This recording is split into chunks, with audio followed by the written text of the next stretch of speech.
আপনারা অনেকক্ষণ ধরে অপেক্ষা করছেন, আমরা সেই জন্য দুঃখিত। আমাদের স্ট্যান্ডিং কমিটি এইমাত্র শেষ হলো।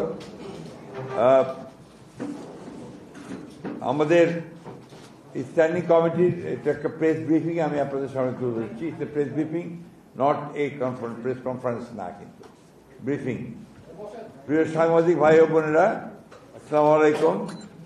আজ জাতির উদ্দেশ্যে প্রদত্ত ভাষণে অন্তর্বর্তীকালীন সরকারের প্রধান উপদেষ্টা আগামী ফেব্রুয়ারি মাসের প্রথমার্ধে জাতীয় সংসদ নির্বাচনের ঘোষণা পুনর্ব্যক্ত করায় এবং সংসদ নির্বাচনের দিন গণভোট অনুষ্ঠানের ঘোষণা দেয় বিএনপির ভারপ্রাপ্ত চেয়ারম্যান জনাব তারেক রহমানের সভাপতিত্বে অনুষ্ঠিত বাংলাদেশ জাতীয়তাবাদী দল বিএনপির জাতীয় স্থায়ী কমিটির সভায় তাকে ধন্যবাদ জানানো হয়। একই সাথে সভায় গত 17 অক্টোবর 2025 তারিখে ঐকমত্যের ভিত্তিতে স্বাক্ষরিত জুলাই জাতীয় সনদের ওপর জনগণের সম্মতি গ্রহণের জন্য গণভোট অনুষ্ঠানের এবং যথাশীঘ্র জাতীয় সংসদ নির্বাচনের আয়োজন করার জন্য সরকার ও নির্বাচন কমিশনের প্রতি আহ্বান জানানো হয়। আপনার পেয়েছেন তো গঠিত। আমি কি রিপিট করবো আবার? ধন্যবাদ। আবার আমি রিপিট করছি।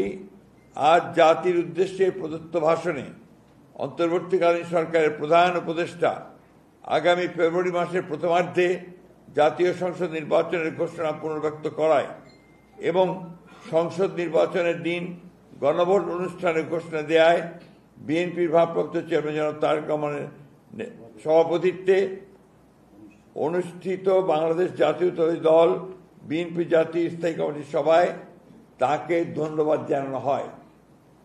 একই সাথে সভায় গত 17 অক্টোবর 2025 তারিখে ঐকমত্যের ভিত্তিতে স্বাক্ষরিত জুলাই জাতীয় সনদের উপর জনগণের সম্মতি গ্রহণের জন্য গণভোট অনুষ্ঠানের এবং যথাশীঘ্র জাতীয় সংসদ নির্বাচন আয়োজন করার জন্য সরকার ও নির্বাচন কমিশনের প্রতি আহ্বান জানানো হয়। ধন্যবাদ।